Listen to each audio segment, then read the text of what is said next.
Hello guys, back to my channel. চিনিত পুজো ভালো আছে কেন বসে তোমাদের স্বাগত জানাতে একটা রেসিপি নিতে আজকে বানাবে গোবিন্দভোগ চালের পায়েস। তাছাড়া তুমি দেখতে থাকো। তো আজকে আমার ছেলে পায়েস খাবে বলছে, তার জন্য আজকে আমি পায়েস বানাবো। এখানে আমি দুধ নিয়ে নিলাম। মা এখানে 3 প্যাকেট দুধ দিয়েছে। 1 প্যাকেট 2 প্যাকেট 3 প্যাকেট। সেখানে আমাদের দুধটা ফুটে গেছে। আমি চালটা দিয়ে দিচ্ছি, চালটা ভিজিয়ে রেখেছিলাম।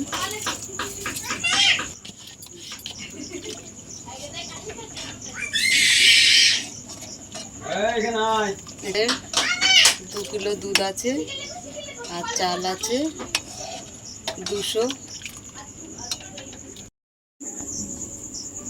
এখানে আমি 4টে এলাচ দিয়ে দিলাম, কাজু বাদাম আর কিশমিশ ভিজিয়ে রেখেছিলাম দিয়ে দিলাম।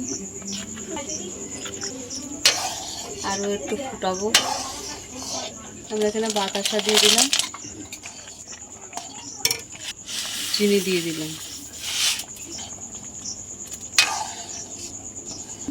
তো আমাদের পায়েসটা হয়ে গেছে, নামিয়ে নিচ্ছি।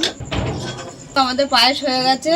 তোমাদের কেমন লাগলো বলো, ভালো লাগলে লাইক করে দেবেন, শেয়ার করে দেবেন, কমেন্ট করে দেবেন, সাবস্ক্রাইব করে দেবেন, আমাদের পাশে থাকবে।